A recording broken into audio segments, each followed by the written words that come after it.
Jessica Taylor, you've drawn quite a crowd, and I think that's a testament to the good work that you're doing. So welcome to today's program, Deterring North Korea. My name is Jonathan Corrado. I'm the Director of Policy here at the Korea Society. Today in this discussion, we are going to explore how the U.S.-Korea alliance can respond to threats posed by Pyongyang's evolving nuclear, missile, and space capabilities, as well as its proliferation and procurement activities. And a lot of headlines should be jumping out at you when I say all of that. I want to jump right in today because we've got so much to talk about. So first I'll introduce our honored guests. First, we've got Ambassador Bonnie Denise Jenkins, PhD, who has served as the Undersecretary for Arms Control and International Security since July 2021. As Undersecretary, she leads 3 bureaus: the Arms Control Compliance and Verification Bureau, the International Security Non-Proliferation Bureau, and the Political Military Affairs Bureau. In addition, as of May 2023, Secretary of State Antony Blinken named Undersecretary Jenkins as the senior official to lead the department's efforts on AUKUS implementation. So whenever I feel really busy and tapped out, I'm just going to remind myself that you wear like 5 hats. Undersecretary Jenkins previously served in the Obama administration as Special Envoy and Coordinator for Threat Reduction Programs in the Bureau of International Security and Non-Proliferation from July 2009 until January 2017. From its inception in 2017 until April 2021, Ambassador Jenkins was the founder, executive director, and board chair of Women of Color Advancing Peace and Security, which is, I believe, how you met Major Jessica Taylor. Welcome. Thank you so much for joining us, Ambassador Jenkins. Major Jessica Taylor, U.S. Air Force Reserve, is a non-resident fellow in the Indo-Pacific Security Initiative at the Atlantic Council's Scowcroft Center for Strategy and Security. She's currently pursuing her PhD in International Relations with a focus on Indo-Pacific at Princeton University School of Public and International Affairs. She's a regular guest here at the Korea Society and a good friend of ours. Thank you so much for coming today, Jessica. Before I turn it over to our panelists, I want to thank the Korea Foundation and our corporate sponsors for making this program possible. Ambassador Jenkins, I was hoping we could start with you. Could you please provide us with a bit of an overview? What are the challenges of deterring North Korea in 2024, and what is the U.S.-ROC alliance strategy to address these challenges? Great. So first of all, I do have a short introductory remarks here, but I first also want to thank you for inviting me. I know that we've been trying to make this happen for a while, so we're glad that we can finally do that. So thank you for this. So I'm just going to say a few things just to kind of start out, and then we can go from there. So I want to highlight that we marked a historic milestone last year. It was the 70th anniversary of the U.S.-ROK alliance. As an alliance, we are growing ever stronger in the face of new and evolving threats. In 2023, the same year as this milestone, we observed the DPRK continue its unprecedented pace of ballistic missile launches in violation of multiple U.S. Security Council resolutions and at enormous cost to its people. They began 2024 much the same way they ended 2023, with an ICBM test on January 15th and several cruise missile tests. The DPRK has also engaged in threatening and irresponsible rhetoric regarding its weapons programs, including by characterizing some of its missile launches and other military activities as trial runs for the use of nuclear weapons. Each missile launch and nuclear saber rattling speech demonstrates the DPRK's determination to advance its unlawful WMD and ballistic missile programs, underscoring the importance of growing and adapting our alliance with the Republic of Korea to better prepare to defend against potential attacks, including nuclear deployment. The U.S. is committed to the defense of the Republic of Korea and our defense remains ironclad, and our goal remains the complete denuclearization of the Korean Peninsula. The Biden administration is pursuing a calibrated response to the DPRK's escalatory actions based on the degree of threat they pose to the United States and our allies. Enhancing and strengthening extended deterrence to the Republic of Korea is a priority of the administration. In 2023, we took significant steps toward that goal. Last April, President Biden and President Yoon announced the Washington Declaration, which established the new Nuclear Consulting Group, or NCG, and called for increased military exercises, simulations, and enhancing the visibility of strategic asset deployments to the Korean Peninsula. These steps illustrate President Biden's and President Yoon's resolve to address the DPRK's dangerous and destabilizing activities and rhetoric through a stronger deterrent effort. The NCG met twice in 2023, once in Seoul and once in Washington. At these meetings, both sides recognized that U.S.-ROK nuclear deterrence cooperation has deepened as progress has been achieved through frequent meetings of the NCG work group or NCG work streams that include guidelines, security and information sharing protocols, nuclear consultation processes in crisis and contingencies, strategic communications, exercises, simulations, and training, and risk reduction practices. The NCG has also allowed us to deepen cooperation, learning, and engagement among our interagency partners. One key example is extended nuclear deterrence immersion course that the United States hosted this past November in Washington for interagency colleagues from the ROK government. In addition to establishing the NCG, the United States and the Republic of Korea reconvened annual meetings of the Extended Deterrence Strategy and Consulting Group, or EDSCG, in 2022 and 2023, after a 4-year hiatus. State co-chairs of the EDSCG went to the Department of Defense. The forum is valuable and unique for enabling conversation about the holistic security challenges faced in the alliance in the Indo-Pacific region. It is also mutually complementary with the NCG and other alliance bodies. In the 4th meeting of the EDSCG held last September, my co-chairs and I reaffirmed the commitment of our nations to use all available levers, including diplomatic, informational, military, and economic tools, to reinforce the U.S. security commitment to the ROK. We are dedicated to a whole-of-government approach that considers military capabilities, strategic messaging, and risk reduction measures. Through these and other efforts to enhance extended deterrence, the United States and ROK have taken prudent steps in the face of advancing DPRK nuclear and missile capabilities, as well as destabilizing and dangerous rhetoric. It is important to recall U.S. policy on this issue. Any nuclear attack by North Korea against the United States or its allies is unacceptable and will result in the end of the Kim regime, and any nuclear attack by the DPRK against the ROK will be met with a swift, overwhelming, and decisive response. I want to emphasize the enduring commitment of both the United States and the Republic of Korea to the Nuclear Non-Proliferation Treaty, which is the bedrock of the global nuclear order. The ROK government has been clear in its rejection of any intent to develop an independent nuclear arsenal and continues to reaffirm its commitment to the NPT and the ironclad U.S. commitment to the security of the ROK. The United States recognizes that in today's security environment, our efforts to maintain and strengthen deterrence must be paralleled by a continued charge toward diplomacy and dialogue to resolve difficult security challenges. As such, both the United States and the Republic of Korea remain steadfast in our pursuit of dialogue with the DPRK without preconditions, and see diplomacy as the only viable means of achieving a lasting peace on the Korean Peninsula. Thank you. Well, thank you so much, Ambassador Jenkins. You teed up a lot of stuff that we're going to get a chance to dig into later, and I'm really happy to hear all that progress that's been made on the NCG. Not sure what was going on from the outside. That's very heartening to hear that all that has been done.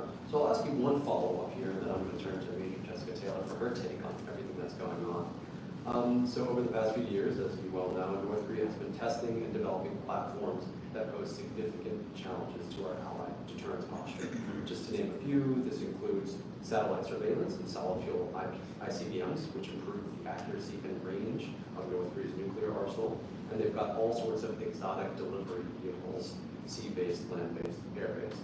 There are concerns about missile defense as it currently stands. So my question for you is, do we currently assess that North Korea has second strike capability? Do they have the ability to withstand an initial nuclear blow and then continue to use nuclear forces in a retaliation? And how can the U.S. and South Korea evolve in order to meet this advancing threat? I think the one thing to consider is that we are recognizing and paying close attention to developments in the DPRK with their military capabilities. And one of the things that we do on a regular basis is continue to assess our own deterrence capabilities. I think sometimes people think that we have deterrence and that's kind of it. and that's when we decided what we're going to do in terms of any country involved with terrorism. But it's a continuing effort. And as we see the developments that's happening in North Korea with the ballistic missile test, with other things that you mentioned, we continue to reassess our abilities to deter. And I will just say, I think everybody knows, we look. There are some countries that we call hard targets, and I don't mean targeting in terms of targeting, but hard targets in terms of our abilities to deter and the challenges to deter, particularly when you have countries that don't want to have diplomatic engagements with us, despite offers. So what I will say is, assessing what their capabilities are is part of the process, and that's going on a regular basis, and that's something that our Department of Defense is looking at, in terms of hard security deterrence. We're looking at it in terms of diplomatic side and how we can engage them, and it's a continuous effort as we look at the advancements of that country, of other countries, as we ensure that we're able to defend ourselves and defend our allies and our partners. Excellent. Thank you very much, Professor Jenkins. So Jessica, over to you. So what more can be done? Talking about another THAAD battery, more integration with Japan and trilateral, right? These kinds of things have been mentioned. So what's your assessment? Well, first I want to thank Ambassador Jenkins for being here and taking the time and all the work that you do for women of color in the national security space and molding us and getting us ready for our next steps. And also thank you to my good friend John for having me. You took the words right out of my mouth, really, when we're talking about missile defense. We do need to see more cooperation between Japan, South Korea, and the U.S., especially in missile defense arenas, and that's starting to come to be. And the more that we see that, I think that will give more public assurance. But as far as where the DPRK is going, I think that's why it's so important that we're paying attention to the fact that he's paying so much attention to the Navy and wanting to possibly go after a second strike capability in the submarine arena. So that is, if we ever see that achieved, it's going to bring more questions about whether or not the U.S. will come to South Korea's aid, and we're just going to be able, it has to be able to get ahead of that. Very well said.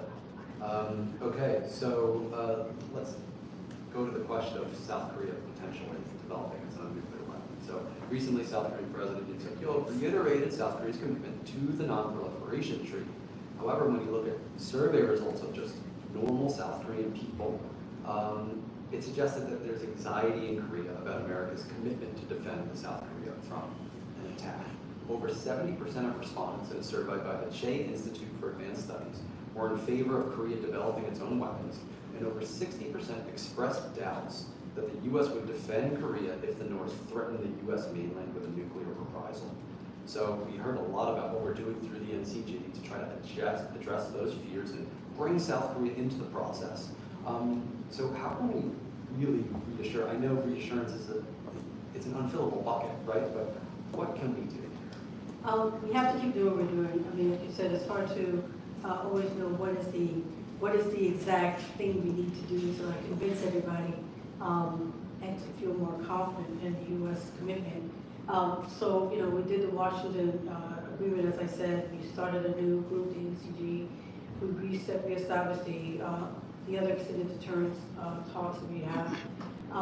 During the NCG, we had a SSBM visit South Korea. We had a B-52 also there. So we're doing everything that we can. We will continue to do this, because we recognize that there still is a significant amount of public in South Korea that's still doubts U.S. commitment, which we have said several times is ironclad.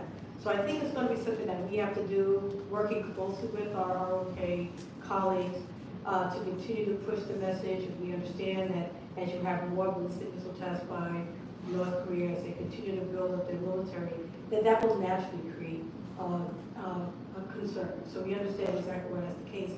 But we will continue to do activities that we think will help. But it's going to be very important for us to work with the ROK. Who's over there, able to see their public and try to figure out what are the words, what are the key ways in which we can continue to reassure them of our commitment. So Jessica, over to you, and maybe even thinking through the next time North Korea does a provocation, what can we do to make sure that that extended deterrence message is really clear to both the adversary, because we're doing deterrence at the same time that we're doing assurance to our ally. So I first would say that I'm not at all surprised that there continues to be this sentiment in South Korea, because these things take time to take hold. It's just like with interpersonal relationship, whenever there's been trials and tribulations, it takes a while to regain that trust. So I don't think that we should necessarily be surprised by it, but at the same time, to what Ambassador Jenkins said, we need to keep doing what we're doing. But in thinking through that, I was in South Korea in October and just recently in January. There's a lot of concerns about our upcoming election, and we need to be able to move past concerns that a change in the administration will bring back a change in policy. So try to institutionalize a relationship where it can go through possible ebbs and flows and not go through tensions in the relationship. I think a big part of that is going to be, like, as Ambassador said, we've brought back some of these meetings in EDSCG. We need to make sure that in the future that we don't give up alliance equities that can possibly affect readiness, whether it's our military exercises or whether it's these forums, because the big amount of space that's having an effect on the relationship and reassuring our allies. The other thing is also, helping Korean public understanding to show that, we're the responsible party. We are transparent. When we have military exercises, we let people know we want to be seen as responsible. Obviously, the DPRK is not. There's leading by example in the sense that, we want to be seen as we abide by the NPT, we promote the NPT. We still see it as a vital part of our national security, global security. We're more than the norms. We're not violating Security Council resolutions like DPRK is each test that they do. They're having a good relationship with countries like Russia. So part of it is, having these showing with the submarine visit, with the NCG talks, the ESCG, we do press releases after those, push those out to the public, but also showing that we are trying to be responsible, in what we're doing, and leading by example that way. Absolutely, and I really like this assurance as a practice in a relationship that gets reinforced and compounded over time through these personal relationships and through the institutionalization, which you mentioned, Jessica. So some of the things that we're seeing in terms of institutionalization to kind of hedge against potential future crosswinds are baking institutionally a lot of this trilateral cooperation with Japan. That's been really heartening progress to see. And then the other thing is starting up the conversation on burden sharing a little bit early. I saw that in the headlines and thought that was maybe a good idea, right? I was wondering if you could tell us a little bit about these extended deterrence strategic dialogue. So just for some of us from the outside, what is that? And what do we talk about there? What gets accomplished? Why is that beneficial? They're beneficial for some of the reasons we just talked about in terms of showing the public, both here and in South Korea, but also in North Korea, as you said, the commitment that we have to South Korea, the commitment that we have to that relationship, the commitment that we have to the defense. So that's what is signaling and messaging, so that everyone is aware of that and can hopefully combat some of the things that you mentioned about the public. But on the other hand, it's really, to have these dialogues with South Korea, as we have, as you mentioned, with Japan. It's really to make sure that we have an understanding of these relationships. So, as I said, the NCG, I mentioned some of the things they're discussing, about some of the nuclear aspects. And then the EDSCG, which I lead with my counterparts in Department of Defense, is much more broad in terms of the type of things we look at in terms of our relationship. So, they're viable discussions because we need to have these discussions with partners and allies, but it's a huge message aspect, which we have to keep doing, as we just said earlier, to make sure that the public in both DPRK, leadership of DPRK, and our OK economies understand and see what we're doing in our communities. Excellent, thank you. So Jessica, I'm going to turn to you on the trilat angle. So we've seen the increasing importance of strategic triangles in the region with the US, South Korea, and Japan, tightening trilat coordination on the one hand, and then North Korea, Russia, and China as a sort of third wheel to that triangle, increasing their relationship. So I'd like to ask you to focus on this trilat cooperation. So in terms of the US, South Korea, Japan angle, what's going on here? What's our homework? What more can we do? And where do you see this going?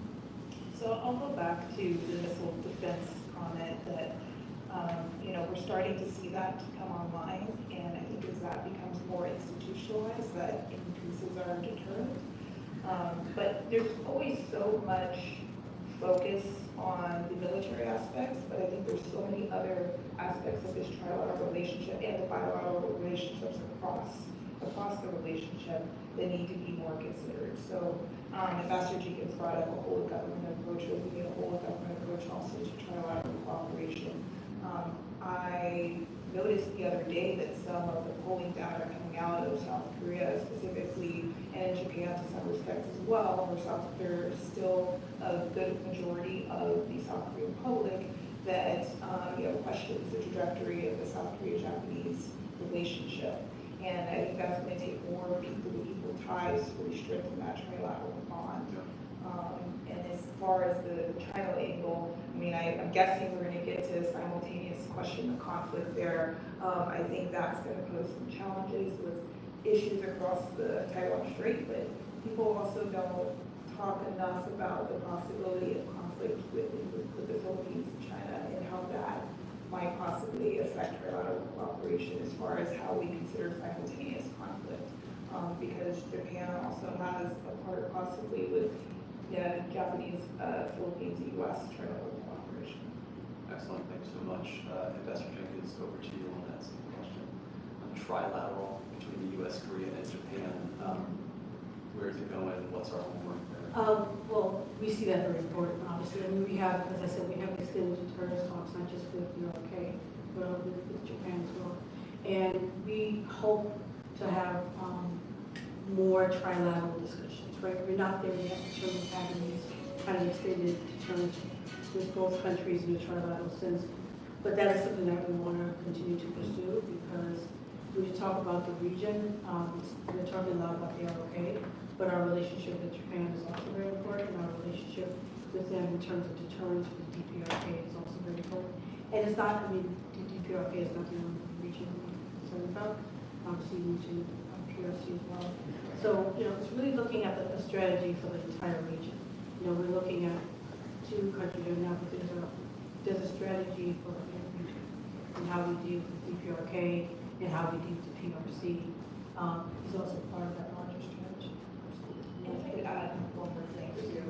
We're seeing the institutionalization of trilateral exercises, and I would say that another thing that needs to be considered long term is operationalizing these exercises and the relationship.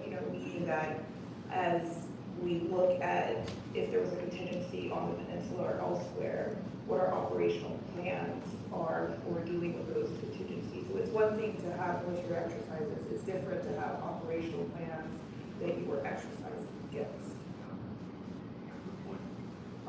Okay, so Ambassador Jenkins, now we get to talk about Russia. So North Korean two-way proliferation with Russia has surpassed anything we've seen in the past, serving as a major blow to the sanctions regime on North Korea and the international effort to deprive Russia of material support for its illegal invasion of Ukraine.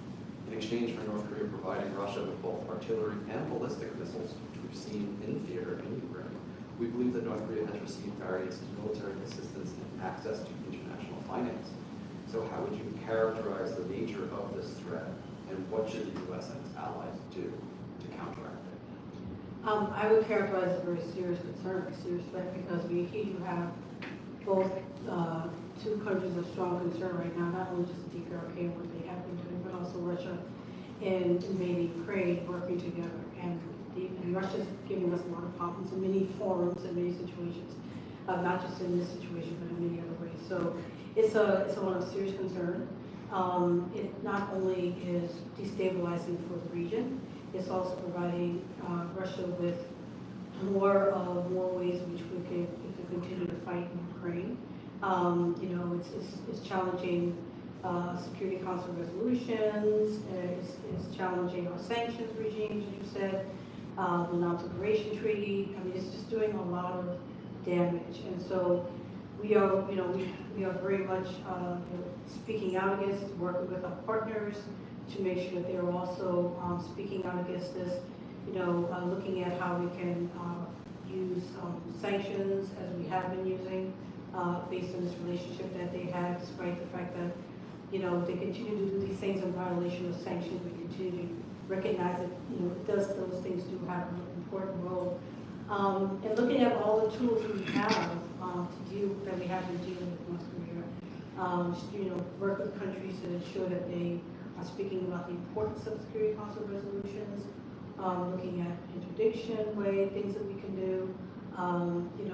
So we're looking at all of our tools and figuring out how we can strengthen, adjust our tools to address what is a very concerning situation, in a very dangerous relationship. We see them both empowered and enabled by one another to do more. And it's the way I kind of thought about it is, we've sent North Korea to the doghouse, but now Russia's in the doghouse, and Iran to a certain extent. So there's so many countries that are having a little buffet. Yeah, we have countries that have agreed to Security Council resolutions, violating the very resolutions that they agreed to.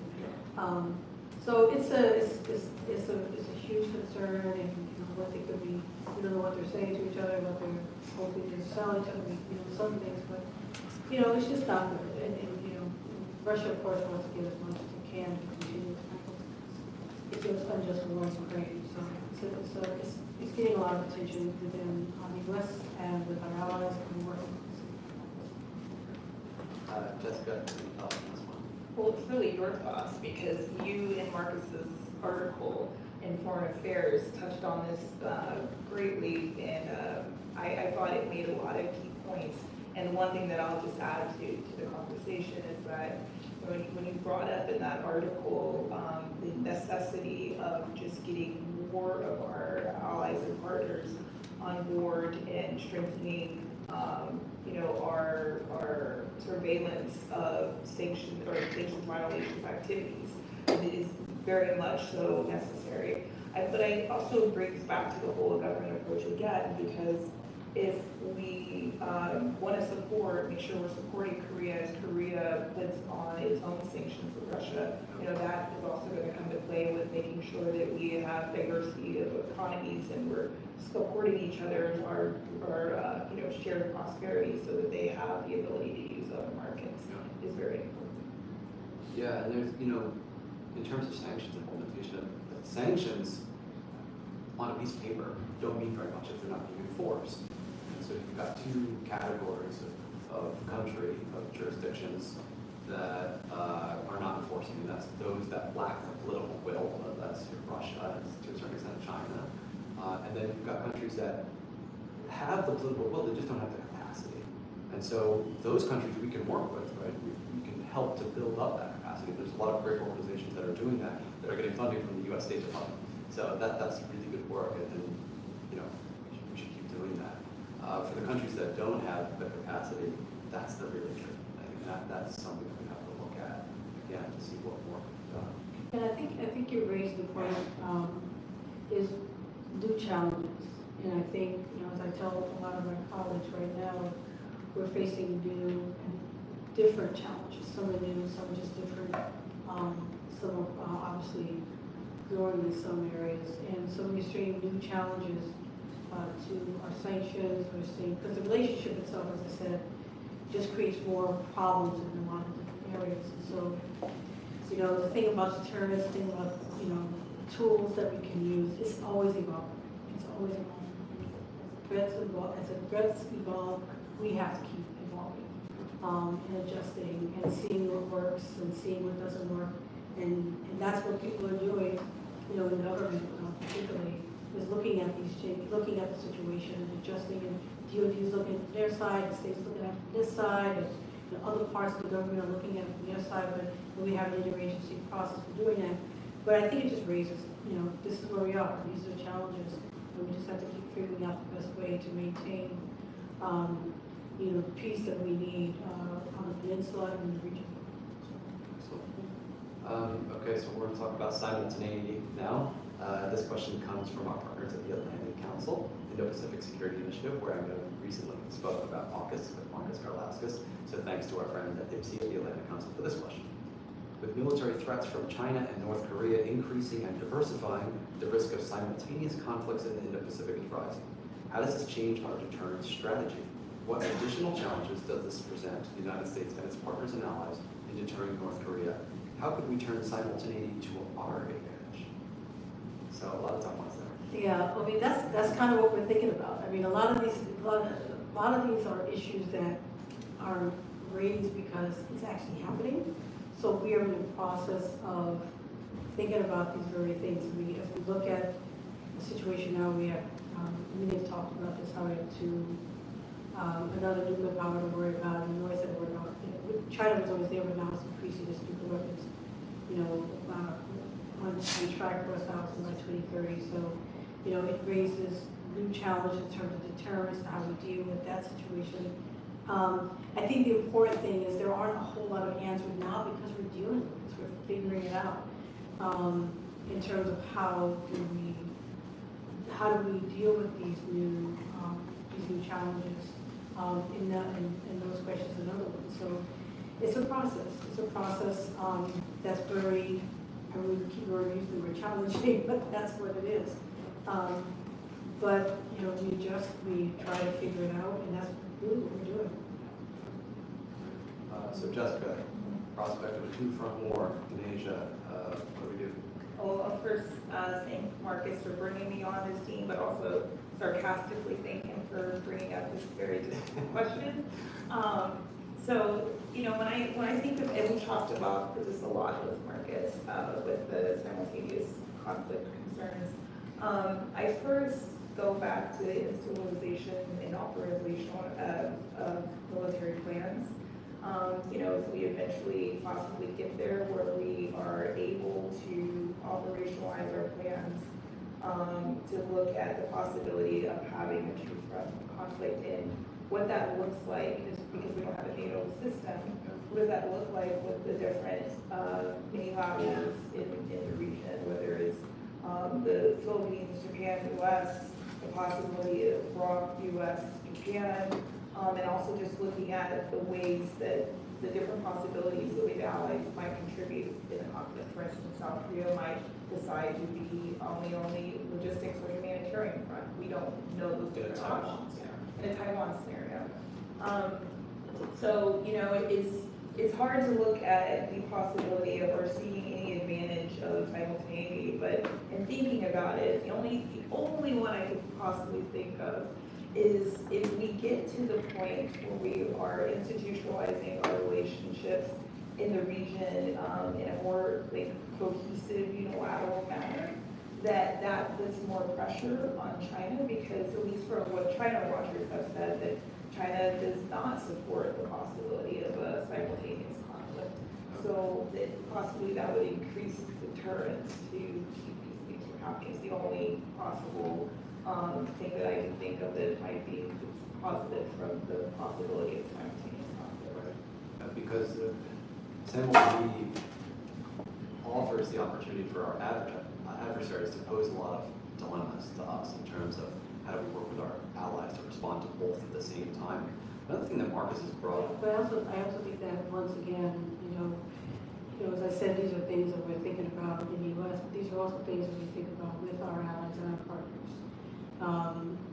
In terms of the discussions we have, because as we've said several times, these new challenges increase the need that we have to work with our countries. We have anyway, but I think increasingly, as we look at whether it's deterrence or just in addition to that, like export controls and sanctions and interdictions and actions we do in terms of rules, because resolutions, no matter what it is, we need to work with our, and not just the ones in Europe, not just Europe and Japan, not just in the regions, but our NATO allies and other allies as well, because these are global challenges, and so we need to, as these challenges continue, it also increases the need for us to work with our allies. I'm really encouraged to see you say that and to talk about how this is a values-based coalition. That is not, it's not Pacific partners over here and European partners over here and there the twain shall meet. There's been some discussion about that, right? And some advocates for that type of approach where we need to segment now and we need to devote our energies more towards this problem and that problem.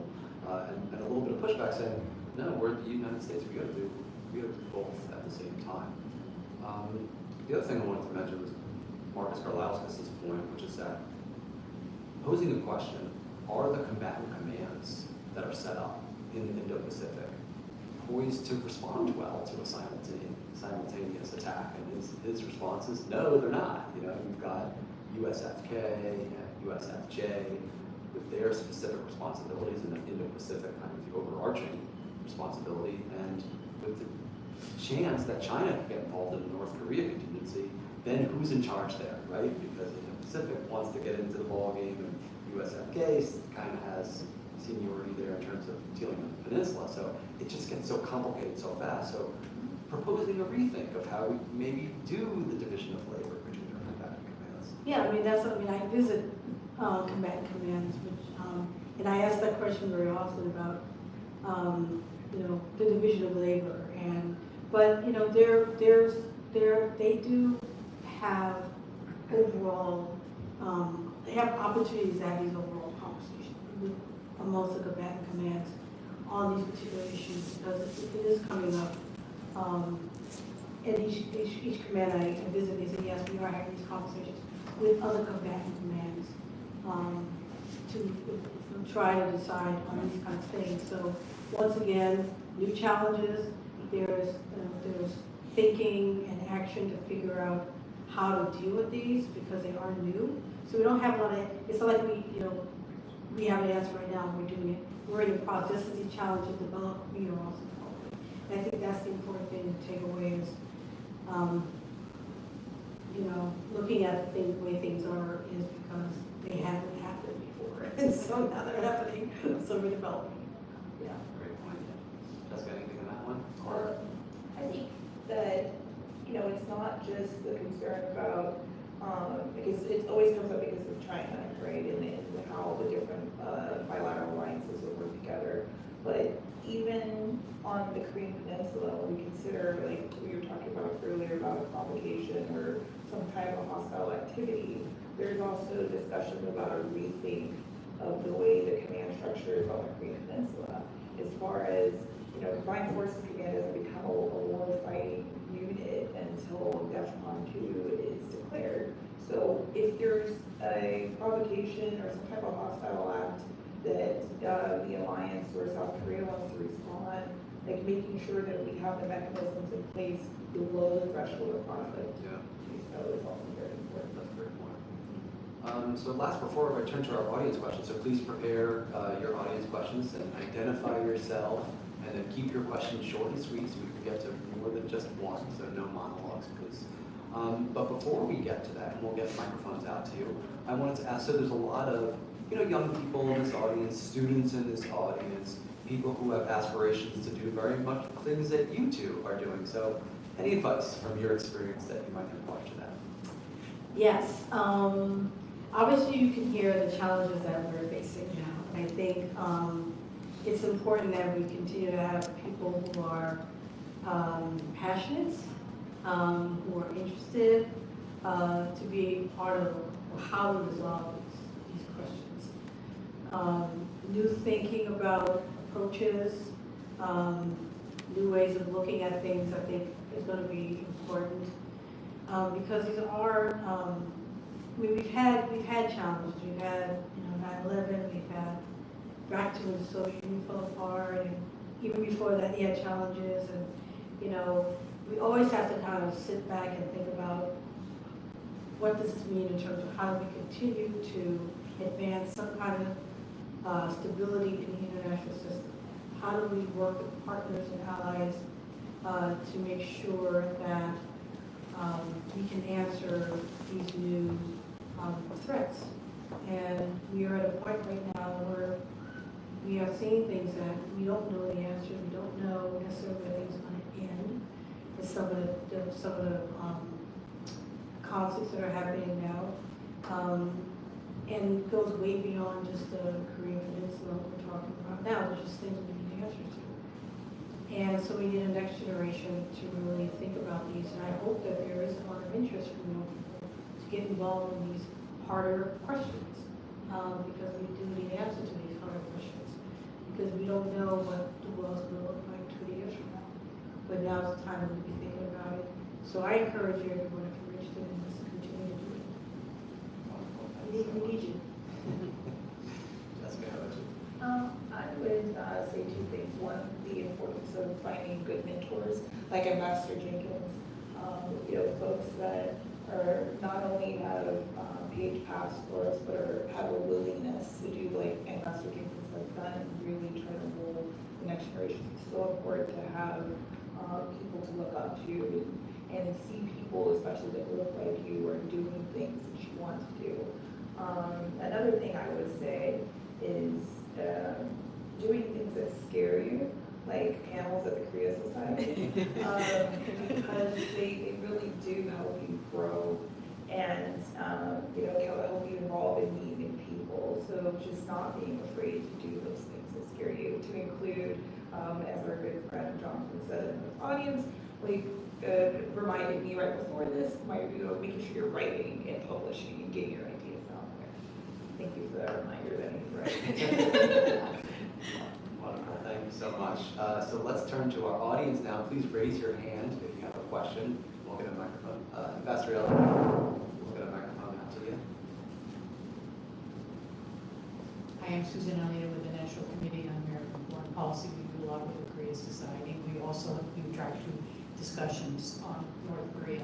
And I guess I wondered, this is more related to China and how the U.S. and China, after President Biden met with President Xi, for you, Ambassador Jenkins, since they agreed to start doing some mill-to-mill cooperation, is there any, is this a topic, North Korea, that might be on the agenda between the U.S. and China? Because I do think, it's my personal opinion, that China doesn't want North Korea to become more well-developed or to drop a nuclear bomb or even test a nuclear weapon. So I just wondered your thoughts on, or if that is something that where the U.S. is considering doing. We are always interested in having conversations with peers, okay, in areas where we can have good conversation or just conversation, and not obviously not just on these issues, but there's a number of issues that we're working to have conversations with the PRC. On the mill-to-mill, of course, that's good because it was a point when the PRC did not want to talk with our military, and so the fact that that's moving forward is very good. I don't think China is in China's interest to see the Korea blow up or North Korea to get extremely more aggressive, because it's really not, it's not in anyone's interest in the region. So hopefully the mill-to-mill talks will continue. There's other talks also, so these kind of exchanges are good. We also hope that we can follow up on the meetings that we had in November, when we had a chance to talk about strategic stability and crisis management. The more we can have transparency with the PRC, the better, particularly when you're talking about concerns about what we're talking about hard security issues and about the development of nuclear weapons, which is more than obviously they've ever had, and on pace for 1,000, as I said, by 2030. So having as much transparency as we can is good. So even if we can't get to the point where we can have an arms control discussion, can we at least talk about strategic stability? Can we at least talk about crisis management? Can we at least have an understanding, on how we can ensure that either one does something that the other one So the ultimate is great, and we hope that we can continue to have more discussions on these other issues as well. I'll just add that, you know, I do hope that those conversations are happening, and I'm delighted to hear that that's the aim. But I will also say that I hope that our allies and partners, especially, you know, not only just in the region, but also our NATO partners and EU partners are also having those discussions and just adding to the audience and folks that are concerned to possibly put more pressure on China to help with the situation. Yeah, and on that, some of our partners are also having conversations. So, I mean, and to that point, we always encourage all my bilaterals. I say, if you have a good relationship with China, can you please tell them that they need to talk to us? Because some countries have different relationships with them. And so another one of the why we have to have partners and we'll do this multilaterally. But some of our partners are also having more conversations with This is such a frustrating one because throughout the Cold War, the U.S. and the Soviet Union were able to engage in these types of topics, no matter how at odds we were. And there's a perception that China does not view these kinds of confidence-building measures, crisis communications, does not view them as mutually beneficial. Yeah, and on that point, there's two things on that. One is on the Russia situation, very true, we've been able to have these conversations through the Cold War. Unfortunately, more recently, with their actions with the New START treaty and suspending that, and all their other actions that they're doing in terms of getting out of, like the CFE treaty, you know, de-ratifying the Comprehensive Nuclear Test Ban treaty, and their actions in like the Biological Weapons Convention process, the non-proliferation non-proliferation treaty situation. They're being more obstructionist, and they're not being able to decouple like they used to. They're attaching everything now to Ukraine, and so that's making it difficult to have those traditional conversations where bilateral. You can say this is above a lot of those things. On the China side, we have never.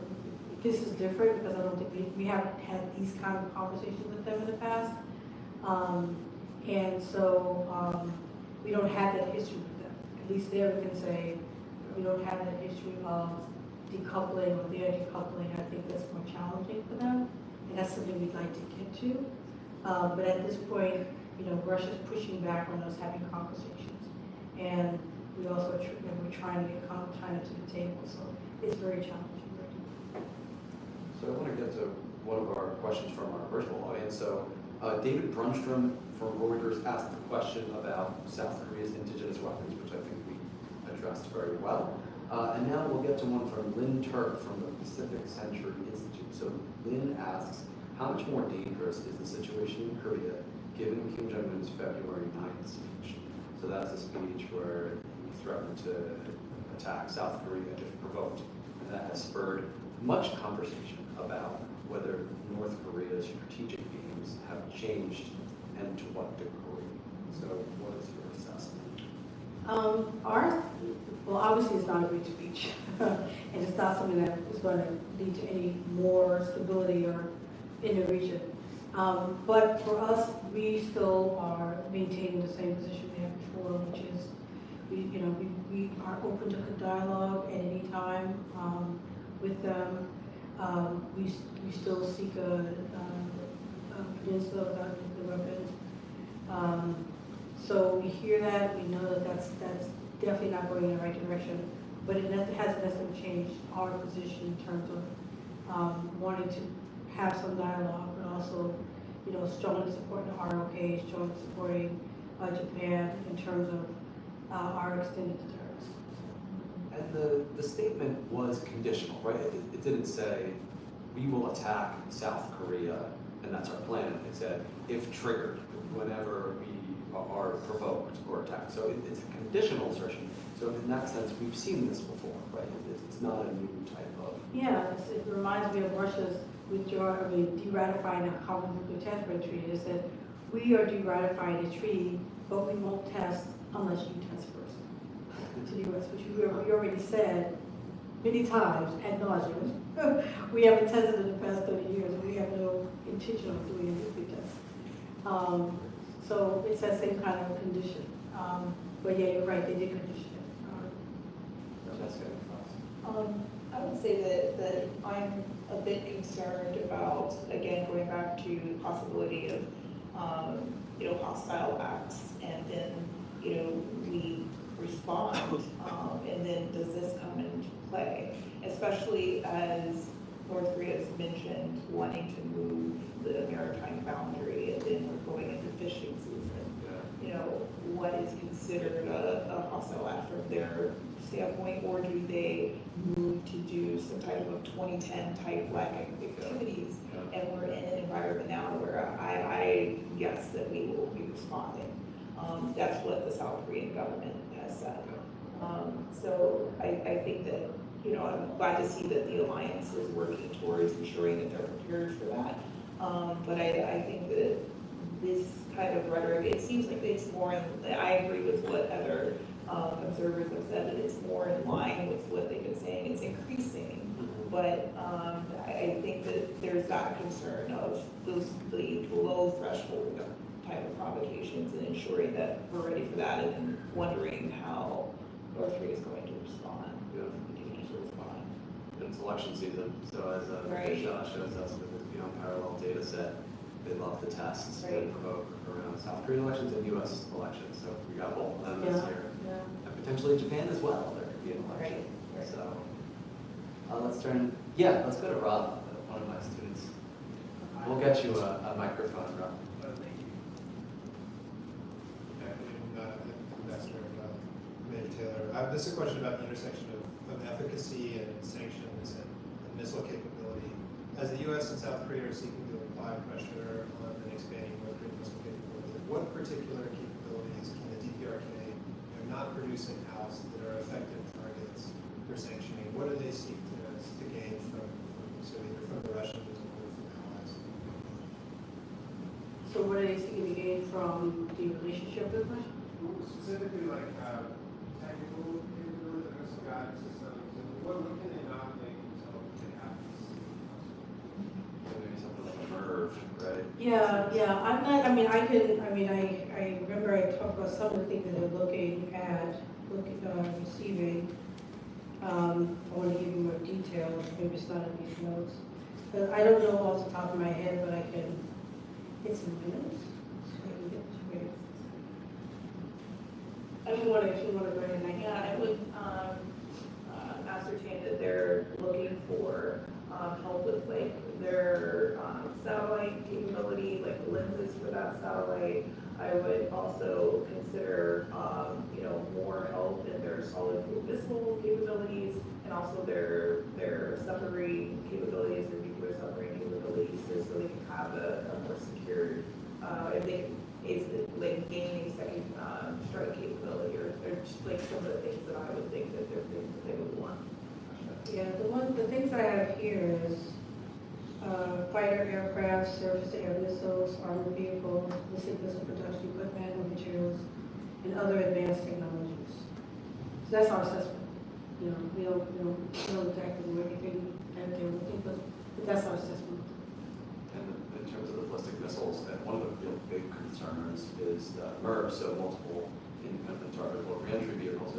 They're still working on a reentry vehicle to come back into the atmosphere, and if they were to be able to deliver a payload of multiple warheads per missile, that could quickly overwhelm our missile defense. That would be a real blow to the deterrence posture that Russia is poised to help them out. Russia's really good at MERVs. They've done it for years, so that's a real concern. Can we get another one? Yeah.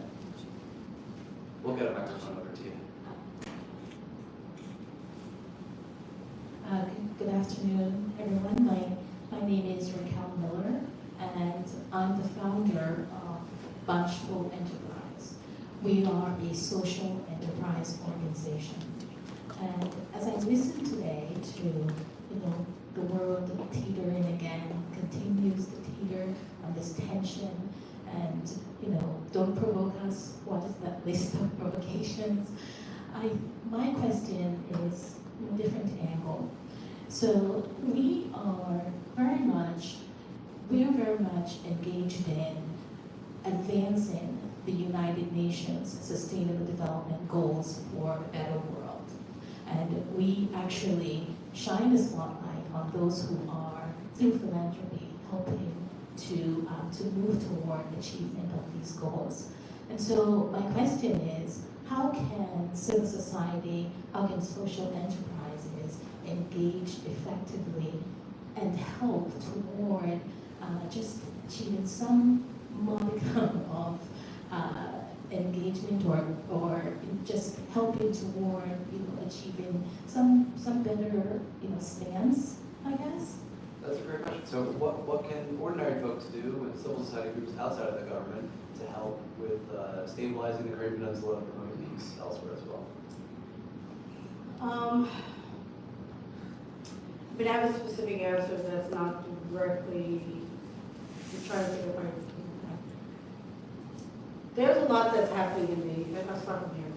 There are things that are happening in the, we call the hard security area, which is what we're talking about, that are promoting sustainable development goals.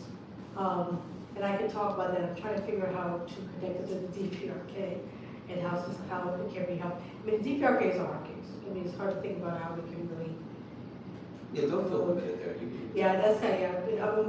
I just want to say that that's a tough case overall. I mean, but there are many things that we do in the hard security field that do promote sustainable development goals. In fact, my 3 bureaus in August, when I asked them what are they doing to lay out for me the 17 goals, and what are they doing related to that? No one thinks about SDGs in these spaces, right? And I get the question very often from bilaterals, from countries, particularly the Global South. What are you doing for SDGs? You can see it in other parts, but when it comes to hard security, it's very challenging. And they came back with like a 32-page document that listed, which it was very interesting, because look at all the things that we're doing in the SDGs that's related to the SDGs. And it was great because then I'm able to use that when I have my bilaterals. Everything from, there's a lot in the nuclear technology field that's promoting things like promoting cancer treatments, water sanitation, food security. The IAEA has something called Animals for Food. They have Rays of Hope, which is helping countries with the cancer treatment. In the United States, we have something called the Sustainable Dialogue, where we put money, we work with the UK on this, we work with countries in the Global South to promote issues that are for sustainable development for them. And this is all based on nuclear technology. But there's also other things. I mean, when you talk about getting rid of chemical weapons, which the U.S. government launched declared chemical weapons last year, was a big accomplishment. And how that is, what does that open up in terms of not putting money toward those things, not sustaining those things, and what that can be used for in terms of development. We talk about another part of my bureau that gets rid of, the U.S. puts the most money in any country toward landmine removal and destroying unexploded ordnances. We have stories where we have NGOs who work with us. There's in Vietnam, there's an NGO group of all women who are doing demining. And there's stories about how the landmines we got rid of allows for endangered species to come back in parts of the world. I mean, it's so many things in terms of the hard security space. There's bio, what we talk about. So there's a lot that doesn't get attention in terms of how hard security, the work we're doing to make the world a better, safe place, which people don't think about hard security, but isn't that what we're doing? If we're getting rid of weapons, if we're getting rid of landmines, if we're trying to have countries live up to the norm of not developing nuclear weapons, chemical, biological weapons, not using them, these all are promoting peace. They're promoting ability to do more in development. And so So I'm glad you asked the question, because I spent a lot of time thinking about that, and thinking about how NGOs and civil society can help us get that message out there, particularly to countries who don't think that there's things that we do not, and probably our fault, we haven't made that case. You know, and even some of my bureaus were surprised by the 33-page document. Wow, you know. So, you know, I gave a speech on this at the Stimson Center, which is a think tank in DC. And so my goal is to have more of these conversations, and happy to have civil society research institutes think about how we can help me get that message out. So it's not particularly nuclear, but there's it's nuclear, it's a little. That's a great answer. Thanks. I learned a lot. Yeah, I think we're at a great place to talk about that because we're at the Korea Society and to getting the message out. I think that's one of the things that organizations do to help us educate the public on the issues. And just coming back from South Korea, I actually engaged with a couple of organizations that help defectors resettle. And it was really eye-opening, the amount of support that they need. And I think just the education, like I learned so much, even though I focused in this space, there's just a lot that I didn't realize. So I think those types of organizations are also often like overlooked and should